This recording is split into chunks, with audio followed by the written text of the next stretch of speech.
আজ চতুরঙ্গে আমরা সময় কাটাবো শিল্পাঙ্গনে গুণী দুজন মানুষের সাথে। আমাদের সাথে আছেন অভিনেতা ব্যারিস্টার সিয়াম আহমেদ এবং চলচ্চিত্র পরিচালক রায়হান রাফি। দুজনকে স্বাগত জানাই।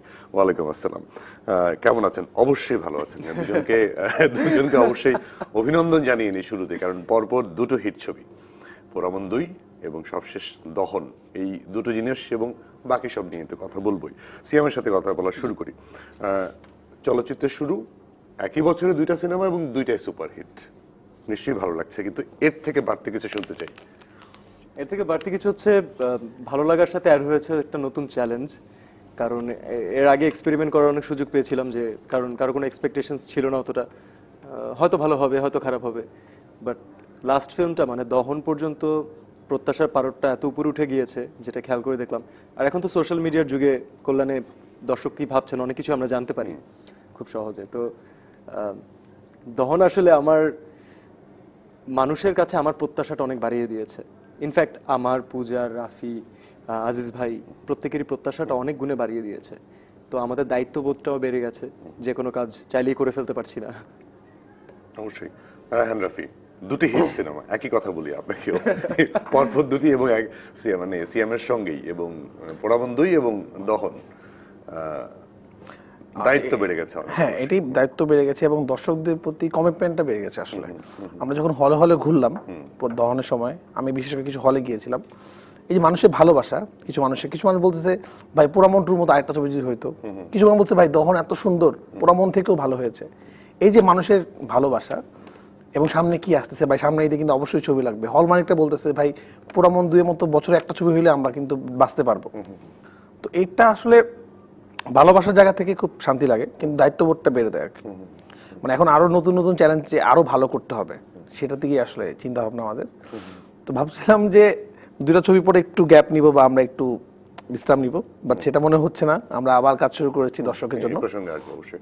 সিয়ামের কাছে জানতে চাই, যেটা হচ্ছে আমাদের সিনেমার জগতে যেটা হয় না, যে সুপার ডুপার একটা চমৎকার চেহারা, চমৎকার মানুষ, নায়ক অসুব, তার মধ্যে থেকে হুট করে প্রথম সিনেমায় চমৎকার একজন প্রেমিক পুরুষ, পরে সিনেমাও প্রেমিক, কিন্তু অভিনয়টা এমন জায়গায় যে একজন বোমাবাজ সম্ভবত, হ্যাঁ সন্ত্রাসী, দর্শক নিল, এটার ভয় ছিল নিশ্চয়ই?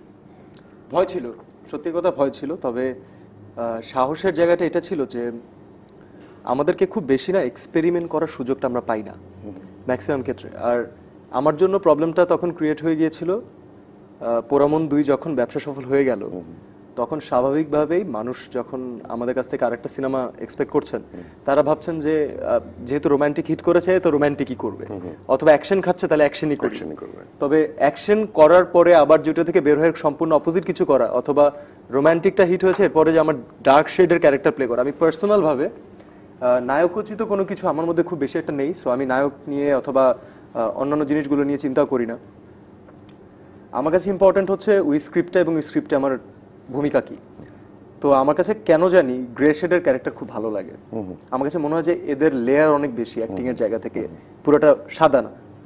তো এই জায়গা থেকে আমি খুবই চ্যালেঞ্জের মুখোমুখিও হয়েছিলাম একদিক থেকে, আবার আরেক দিক থেকে অনেক বেশি এক্সাইটেড ছিলাম, কারণ হচ্ছে দিস ইজ এ ক্যারেক্টার যেটা আমি করতে চাই। এবং আমি আমার ক্যারিয়ারের, এটা তো দ্বিতীয় রিলিজ পাওয়া ফিল্ম আর অভিনয় করা তৃতীয় ছবি। তো তৃতীয় ছবিতে এসেই আমি এই ধরনের একটা চরিত্র পেয়ে গেলাম, এবং এখন তো দর্শকদের অথবা যারা বোদ্ধা তাদের কথা শুনে বুঝতে পারছি তারা সাদরে গ্রহণ করেছেন।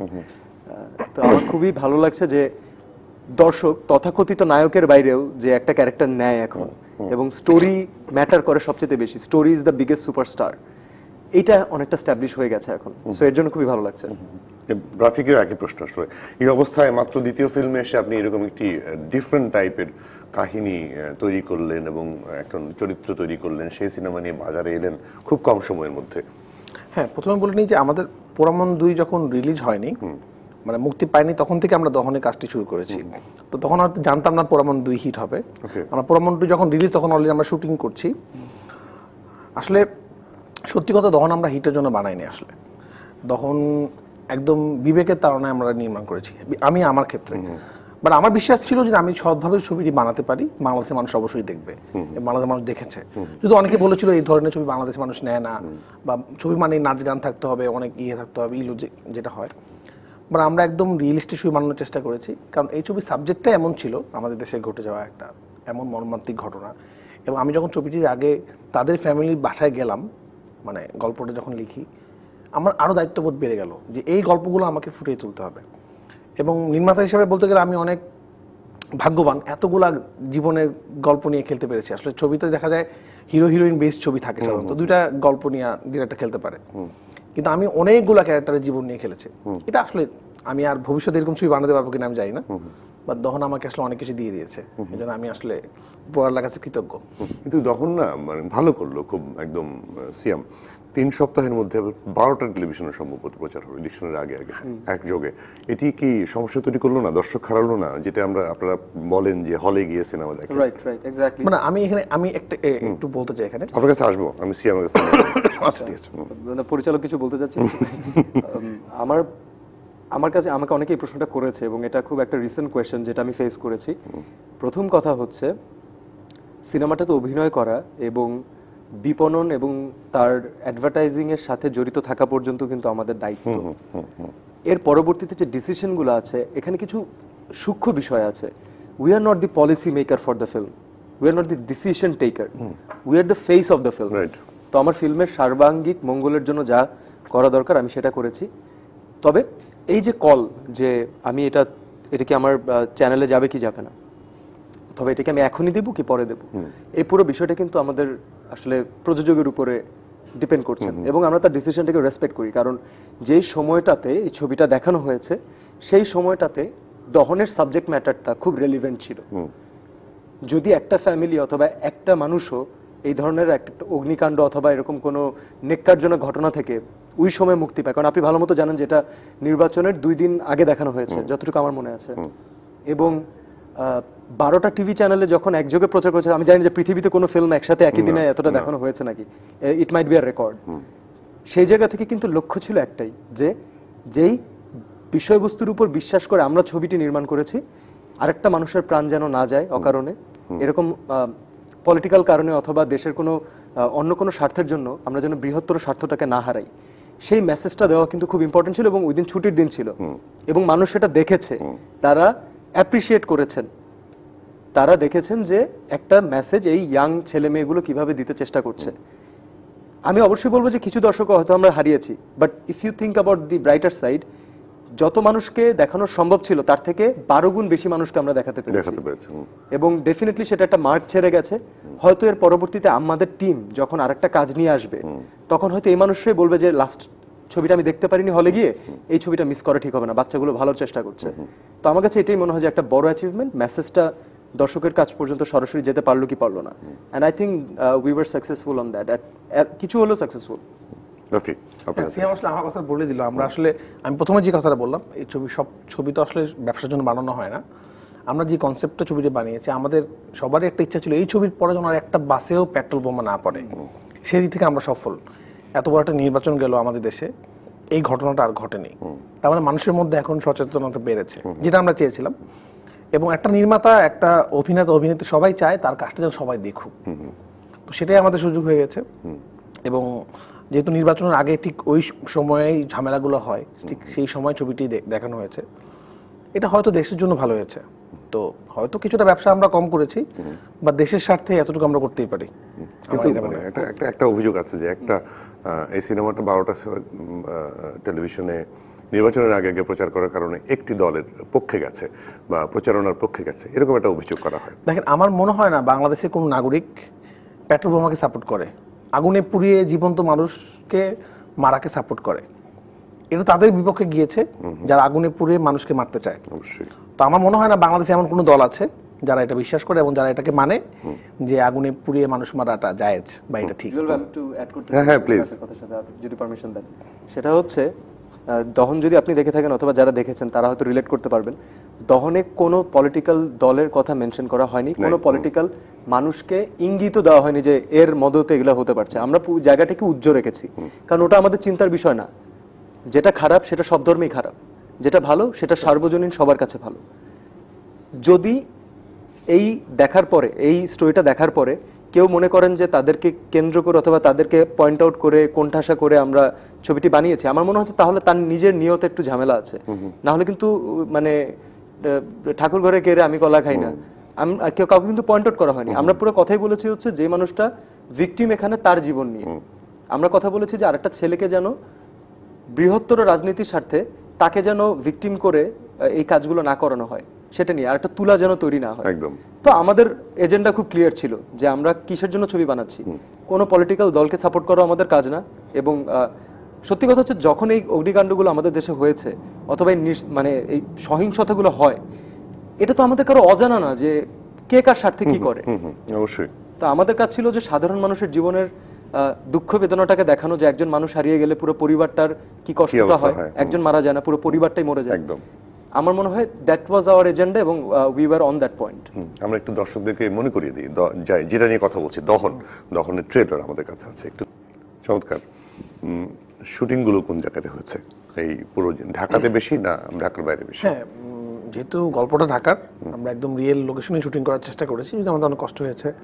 আমরা শাহবাগে শুটিং করেছি, টঙ্গী বস্তিতে শুটিং করেছি, একদম ঢাকা শহরে বিভিন্ন রাস্তাঘাটে সব জায়গায় শুটিং করেছি, এফডিসিতে বেশ কিছু শুটিং হয়েছে।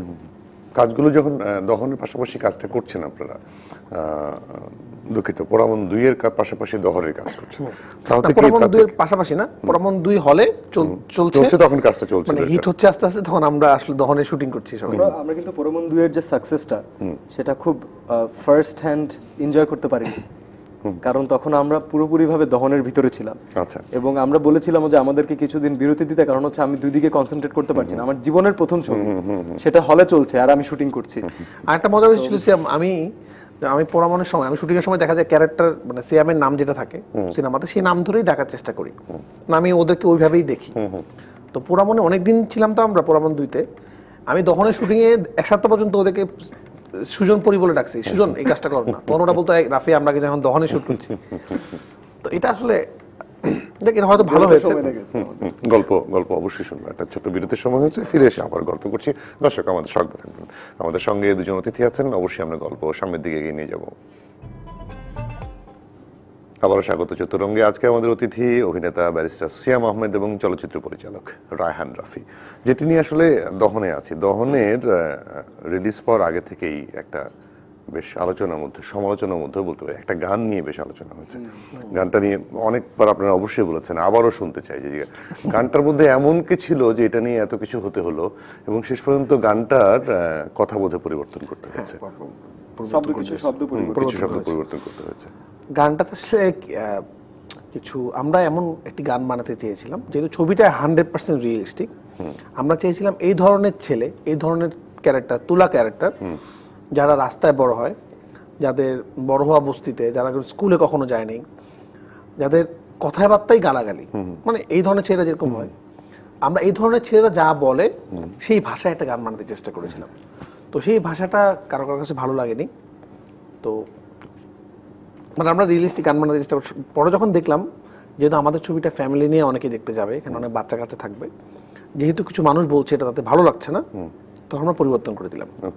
বাট আমরা সাকসেস যে মানুষ গানটাকে ঘৃণা করেছে, আমরা কিন্তু ক্যারেক্টারকে ঘৃণা করার জন্যই গানটা বানিয়েছি।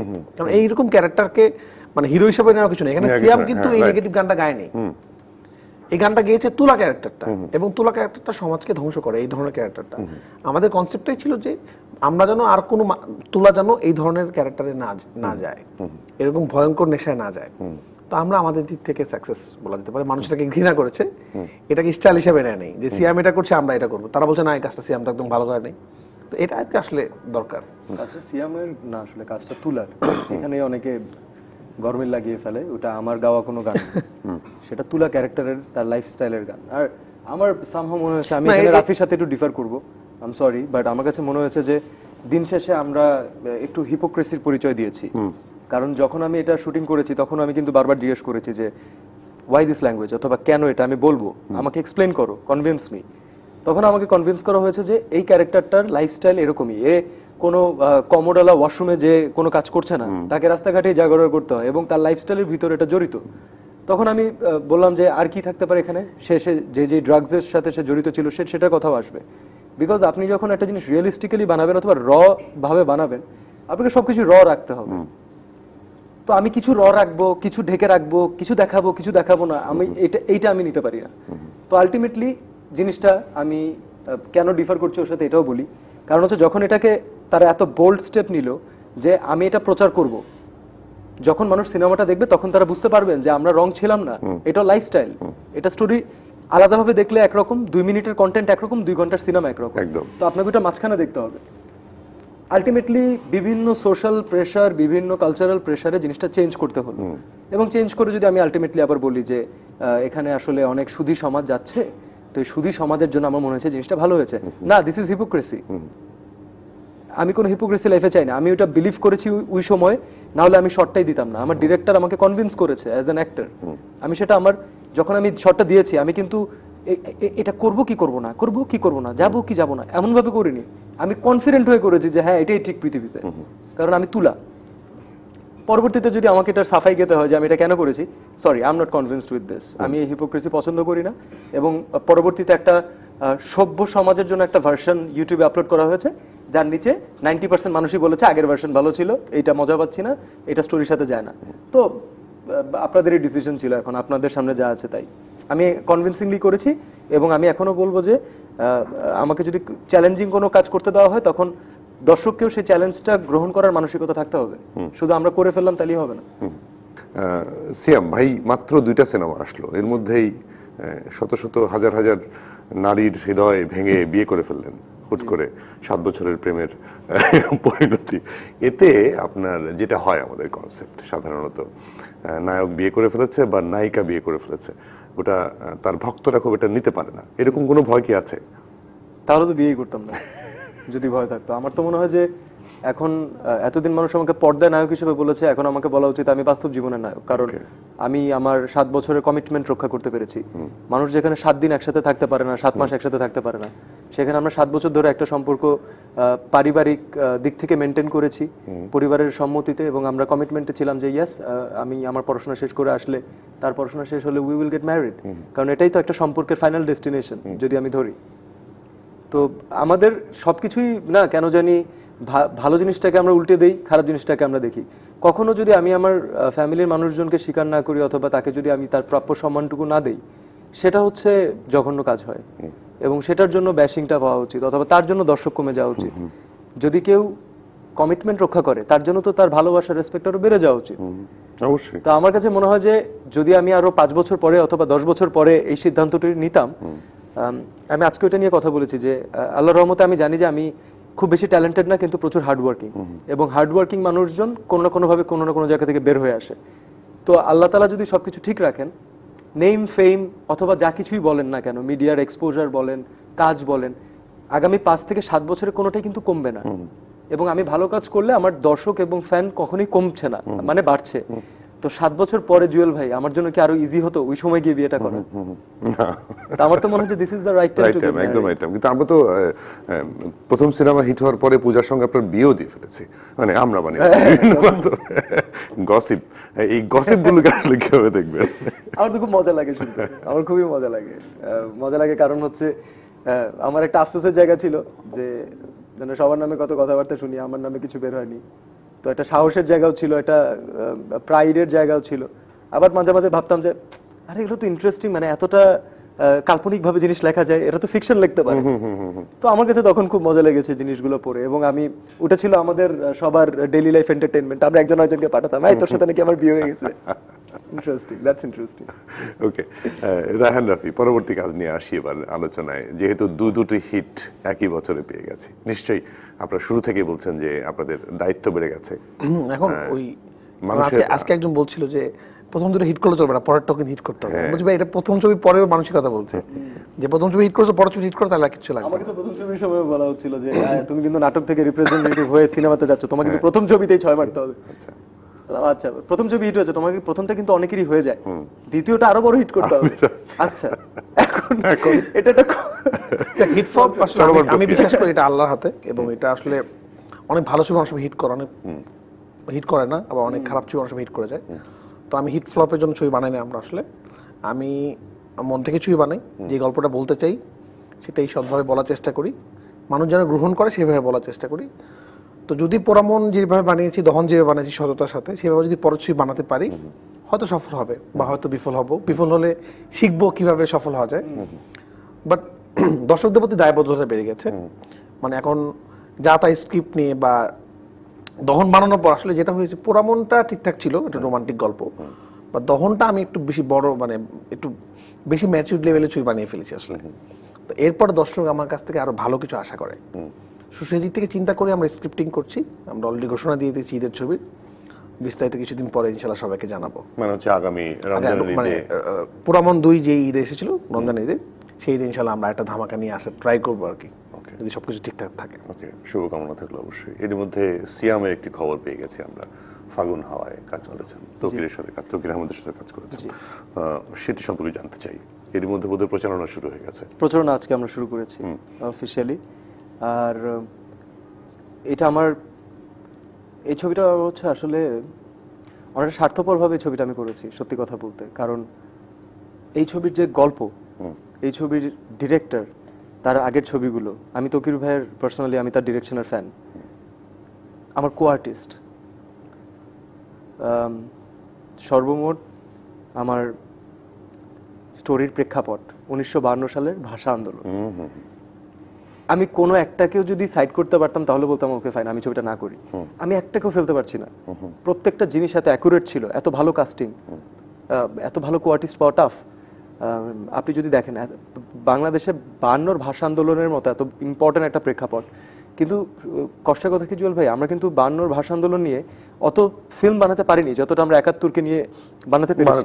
এবং আমরা যদি এই জেনারেশনের হয়ে, আমরা যদি এই জেনারেশনে যদি ফিল্মটা না বানাতে পারি, তাহলে আমার যে বোনের বাচ্চা অথবা আমার ভাইয়ের যে সন্তান যারা আপনার 5-এ পড়ে অথবা 4-এ পড়ে, 3-তে পড়ে, তারা কিন্তু ওই জিনিসটা ওইভাবে দেখতে পারলো না। কারণ এটা খুব এক্সপেক্ট করা ভুল যে আমার 10 বছরের যে ভাতিজা, সে জীবন থেকে নেওয়া দেখবে বসে, সে কিন্তু দেখতে চাবে যে তার জেনারেশনে মানুষ কি করছে, ইয়াংরা কি করছে। তো এটা আমাদের প্রত্যেকের জন্য একটা দায়িত্ববোধের জায়গা। 52 ভাষা আন্দোলন প্রেক্ষাপটটা আমরা মনে করি যে চলচ্চিত্রে এত গুরুত্বপূর্ণ একটা জায়গা যে যদি আল্লাহর রহমতে আমরা ভালো কিছু করতে পারি, হয়তো বাংলাদেশের সিনেমার আর্কাইভে আমরা থেকে যাব সারা জীবনের জন্য, হতে পারে। তো এটাই হচ্ছে আমার আসলে সেলফিশনেস, এই লোভ থেকে আমার ছবিটা করা। এবং গল্পটা এমনভাবে সাজানো হয়েছে যে যে কোনো মানুষ, যে কোনো বয়সের খুব ইজিলি জিনিসটা বুঝতে পারবেন। আমরা এত ইম্পর্টেন্ট ইভেন্ট নিয়ে ছবি মানেই যে আমরা এটাকে গম্ভীর করে ফেলছি তেমন না। এটা একটা এন্টারটেইনিং ফিল্ম, প্রচুর পরিমাণের হাস্যরস আছে, ইয়াং ছেলে মেয়েদের দস্যিপনা আছে, 52 সালের ইউনিভার্সিটিতে যাওয়া, সদ্য ইউনিভার্সিটিতে যাওয়া ছেলে মেয়ের টকবগে যে শরীর রক্ত, দারুণ। আমার মনে হয় অনেকদিন পর দর্শক এইরকম একটা কানেক্টিভিটি ফিল করবেন। এবং আমার বাবা অথবা আমার চাচারা যারা তখন অনেক ছোট ছিলেন, অথবা তারও সিনিয়র যারা, তারা ওই ছবিটা দেখলে আমি শিওর যে আমার চরিত্রের নাম হচ্ছে নাসির, যে একজন 23 থেকে 24 বছরের একজন যুবক, তো সেও মনে করবে যে আমিও এই ছেলেটা তো আমি, যে 52 সালে এরকম সংগ্রামী ছিলাম, আমি প্রতিবাদী ছিলাম। এই ছবিটা আমাদের দেশের জন্য, আমাদের সংস্কৃতির জন্য, জাতীয় জায়গা থেকে আমি বলবো যে আমাদের জাতীয়তাবোধ থেকে খুবই গুরুত্বপূর্ণ একটা ছবি হতে যাচ্ছে। আর দর্শকদের কাছে এখন একটা আবেদন আমি করতে চাই, অনেক ভালো ছবি হলে আসে, চলে যায়, আপনারা জানেনও না। জানেন কখন? যখন ইউটিউবে ফ্রি ছবিটা দেখেন। একটা ছবি ফ্রি দেখার মধ্যে কোনো সার্থকতা নেই, ওই দেশের শিল্প সংস্কৃতি কখনো তাহলে আগাবে না। আফসোস না করে আমার মনে হয় যে আমাদের জাতীয় পরিচয়ের জন্য একটা ইম্পর্টেন্ট ছবি প্রত্যেকের গাটের টাকা খরচ করে অ্যাটলিস্ট হলে দেখতে যাওয়া উচিত, যে আমাদের সংস্কৃতি, আমাদের ফিল্ম কোথায় এগিয়ে যাচ্ছে অথবা আমাদের স্টোরি টেলিং কোথায় গিয়ে ঠেকেছে। তো আমি সবাইকে অনুরোধ করবো যে পরবর্তীতে ইউটিউবে দেখে, নেটফ্লিক্সে দেখে আফসোস না করে যে আহারে এটা আমি সিনেমা হলে কেন দেখলাম না, কয় টাকাই বা খরচ হবে অথবা নষ্ট হবে, একটু ফ্যামিলিকে নিয়ে যান। আশা করি যে এতটাও আপনারা হতাশ হবেন না। আর যদি ভালো লাগে তাহলে তো আমরা আমাদের টিম থেকে, পুরো টিম একসাথে সার্থক হব যে আপনাদেরকে আমরা এত ইম্পর্টেন্ট একটা এলিমেন্টে ছবি দিতে পেরেছি। অবশ্যই। কবে রিলিজ হচ্ছে? ইনশাআল্লাহ এখন পর্যন্ত যে আলোচনা হয়েছে তাতে ফেব্রুয়ারির 8 তারিখে রিলিজ হওয়ার কথা, যেহেতু ভাষার সামনে। জি, আমরা ভাষার মাসকে কেন্দ্র করে ছবিটি বানিয়েছি, টার্গেট করে। অবশ্যই আমরা আসছি 8টা বিরতি, আবারও বিরতি। দর্শক, আমরা ফিরছি শিগগিরই। আবারও স্বাগত চতুরঙ্গে আমাদের অতিথি ব্যারিস্টার সিয়াম আহমেদ এবং রায়হান রাফি। রাফি, যেটি সিয়াম বলছিল বিরতি যাবার আগে, অনুরোধ করেছিল যে মানুষকে হলে গিয়ে সিনেমা দেখার জন্য, কয়টা হল আসলে আমরা যারা সিনেমা দেখতে চাই, একটু আমরা যাদেরকে একটু মধ্যবিত্ত বা একটু উচ্চ মধ্যবিত্ত বা উচ্চ নিম্নবিত্ত, তারাও কিন্তু একটা সুন্দর জায়গায় গিয়ে সুন্দরভাবে বসে ফ্যামিলি নিয়ে সিনেমা দেখতে চায়, সেই সুযোগটা কি তৈরি হয়েছে এখনো? না, একদমই তৈরি হয়নি। আমি রিসেন্ট একটা ঘটনা বলি। আমি আমার সিলেট ছিলাম কিছুদিন আগে, তো আমার দহনটা আমার ফ্যামিলি মানুষকে নিয়ে দেখতে গেলাম, আমার কাজিনদেরকে নিয়ে। বিশেষ করে হলে যাওয়ার পর আমার নিজেরই মনে, যদি আমার ছবি চলছে, যে আমার বোনদেরকে মনে এখানে নিয়ে আসার উচিত হয়নি আসলে। তো আমাদের হলের অবস্থা আসলেই খারাপ, ঢাকার বাইরের হলগুলোর অবস্থা আসলেই খারাপ। আমরা মানুষকে শুধু বলি হলে আসেন, বাট ফ্যামিলি নিয়ে সেখানে যাওয়ার মতো পরিবেশ নাই। একটা তো ফ্যান নাই, তারপরে খুব বাজে অবস্থা, সিটের ক্যাপাসিটি খুব খারাপ, মানে গেলেই একটা পরিত্যক্ত জায়গা মনে হয়, এমন কিছু হল আছে একদম। তো বাংলাদেশ থেকে শুরু করে সব অবাক লাগে, বাংলাদেশ যেভাবে এগিয়ে যাচ্ছে, মানে গ্রামের মধ্যেও সব রকম ফ্যাক্সিলোটের দোকান থাকতেছে, ফোন কোম্পানির দোকান থাকতেছে, সব রকম সবকিছু আছে, কেন জানি এই সেক্টরটা উন্নত হচ্ছে না। তো আমরা আশা করছি এই বছর, আমরা অনেক শুনেছি অনেকগুলো সিনেপ্লেক্স হবে, যদি প্রত্যেকটা জেলায় একটা করে সিনেপ্লেক্স হয়, সিনেপ্লেক্স লাগবে না, একটা ভালো মানের হল, যে হলে মানুষ ফ্যামিলি না যেতে পারে, আমাদের চলচ্চিত্র চেঞ্জ হয়ে যাবে। সিয়াম, আমার কাছে আসি, যদি একদম ব্যবসায়ীদের, মানে সিনেমা হলের মালিক যারা, তারা তো আসলে যারা যখন সিনেমা হলটা বানিয়েছেন ব্যবসার উদ্দেশ্যে বানিয়েছেন, এত বছর ব্যবসা করেছেন, কিন্তু ওই যে বলে না, ব্যবসা করতে গাড়ি একটা চালাতেও তো এটা ঠিক করতে হয়, রিনোভেশন করতে হয়, করেননি। এখন তাকিয়েছেন সরকার টাকা দেবেন, তারপর তারা ঠিক করবেন, তারপর ব্যবসা করবেন। এটি আসলে এখান থেকে না উঠলে তো এই শিল্প বাঁচবে না। একেবারেই, মানে যেই অ্যাঙ্গেল থেকে প্রশ্নটা করেছেন সেটার আসলে সঠিক উত্তর দেওয়া অথবা যোগ্য উত্তর দেওয়ার জন্য আমি হয়তো যোগ্য না, বাট আমি আমার ছোট্ট নলেজ থেকে আমি যেটা বুঝতে পারছি সেটা হচ্ছে গভর্নমেন্ট যে ফান্ডিং কখনো আসেনি, ব্যাপারটা কিন্তু এমন না। গভর্নমেন্টের সাবসিডি, গভর্নমেন্টের ফান্ডিংও এসেছে, কিন্তু আমার প্রশ্ন হচ্ছে যে টাকাটাই আসুক সেই টাকাটা কি সঠিকভাবে সঠিক জায়গায় ব্যবহৃত হচ্ছে, এইটার নজরদারি করার জন্য অথবা মনিটর করার জন্য কিন্তু একটা কমিটি দরকার, অথবা এমন যোগ্য মানুষ দরকার যার নেতৃত্বে এই কাজটা হবে। সেটা আমার মনে হয় যে এখন পর্যন্ত অতটা সুন্দর করে গড়ে উঠতে পারেনি, যেটা নিয়ে আমি এইবারের খুবই আশাবাদী, এবং আমাদের মাননীয় প্রধানমন্ত্রীর কাছে আমি এটা রিকোয়েস্ট করব, উনি যেন একটু পার্সোনালি এই জিনিসটা দেখেন।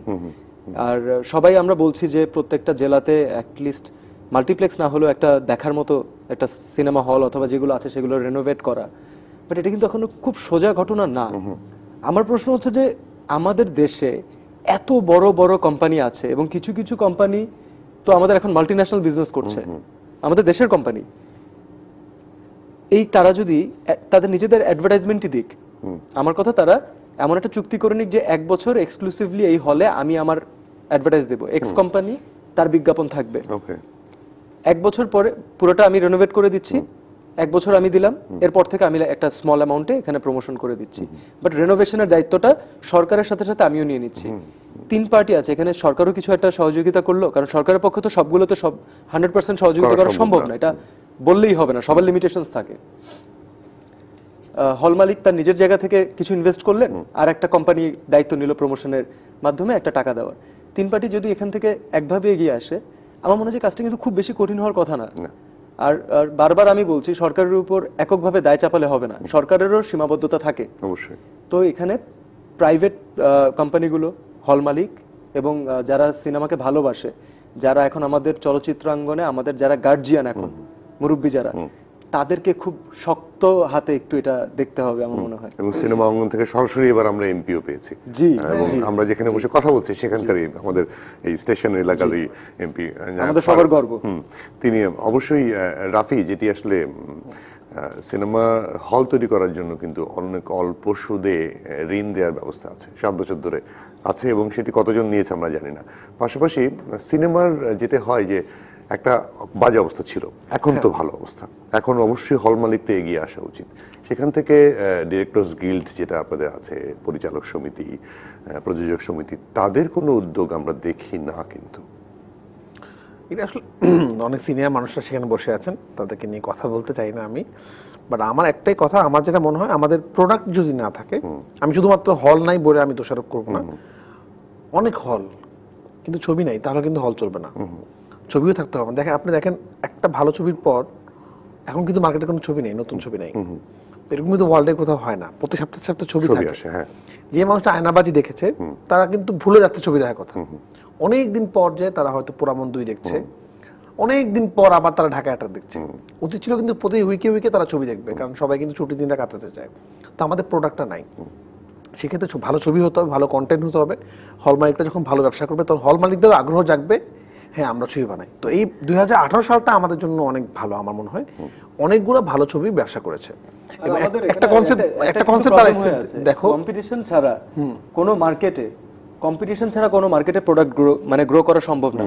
আজকে আমার মগ যদি তোমার থেকে বেটার না হয়, তাহলে কেন এটা তোমার মগ বাদ দিয়ে আমার মগ কিনবে? সেটাই আমাদের প্রবলেম হয়ে যাচ্ছে যে যেই ছবিগুলো টাকা কামাচ্ছে সেই ছবিগুলো অনেকগুলো, আমি সবগুলো বলছি না, বাট অনেকগুলো মান নিয়ে আমার প্রশ্ন আছে। অ্যাজ আ অডিয়েন্স আমি আমার ফ্যামিলি নিয়ে সেটা দেখবো না। আর যে ছবিগুলো আমরা বলি যে আলোচিত ছবি অথবা শৈল্পিক ছবি, সেগুলো দেখার জন্য আরে বাবা এটা তো ইউটিউবে দেখবো। তার মানে আলোচিত ছবি মানে যেটা ভালো, যেটাকে ওই যে বললাম না, যেটাকে আপনার অ্যাপ্রিশিয়েট করা দরকার, আপনি সেটাকে দিচ্ছেন হচ্ছে তিরস্কার। আর যেটাকে আপনার ঘৃণা করা দরকার, অথবা এটা তো আমার সংস্কৃতি না, এটা তো আমার মা বোনকে নিয়ে আমি দেখবো না, সেই ছবিকে আপনারা ব্যবসা করে রমরমা ব্যবসা করে দিচ্ছেন। বুঝলাম যে আমাদের অডিয়েন্সের মধ্যবিত্ত, নিম্নবিত্ত অথবা বিভিন্ন ক্লাসিফিকেশন আছে, উচ্চবিত্ত, তাদের ছবি দেখার মধ্যে রুচিতে কিছু জায়গা আছে। বাট আমাদের একটা জায়গাতে খুব বেসিক কোর প্রবলেম জুয়েল ভাই, এটা আমি স্বীকার করে নিচ্ছি, এটা আমারও ব্যর্থতা। আমরা না ট্রাই করি, যেহেতু এটা এই ক্লাসকে না দেখালে সিনেমা হিট হয় না, তো তারা যেগুলো পছন্দ করে তাদের রুচি অনুযায়ী সিনেমা বানান। কেন? সিনেমা তো আপনাকে দেশের শিল্প সংস্কৃতিকে উন্নতি করার জন্য বানান।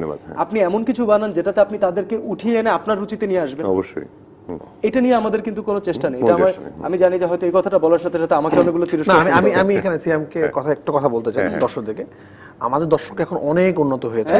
যদি উন্নত না হতো তাহলে আয়নাবাজির মতো ডিফারেন্ট ট্র্যাকের ছবি হিট হতো না, দহনের মতো সিনেমা, আমার দহনের মতো ছবি হিট হতো না, পুরামন 2 এর মতো ছবি, নতুন নায়ক নায়িকা, নতুন ডিরেক্টরের ছবি, কেন মানুষ পাগল হয়ে দেখবে? তার মানে দর্শক ছবি দেখে। আমি দর্শককে একদম দোষ দিতে চাই না। এখন বাংলাদেশের দর্শককে কেউ দোষ দিচ্ছে না, দোষটা কিন্তু আসলে বেসিক্যালি আমাদের নিজেদের। দর্শককে, যেটা সিএম বলল, দর্শকের রুচি পরিবর্তন করাতে হবে। আমাদের সেটির দায়িত্ব প্রযোজক, পরিচালক এবং তার সঙ্গে সহযোগিতা করবে অবশ্যই অভিনেতা অভিনেত্রীরা। আপনাদের দুজনকে অসংখ্য ধন্যবাদ আমাদেরকে সময় দেওয়ার জন্য। আমাদের সময় আজকে শেষ, গল্প মাত্র জমে উঠবে, আরেকদিন গল্প করবো। দর্শক আপনাদেরকে ধন্যবাদ, আপনারা যারা এতক্ষণ আমাদের সঙ্গে ছিলেন।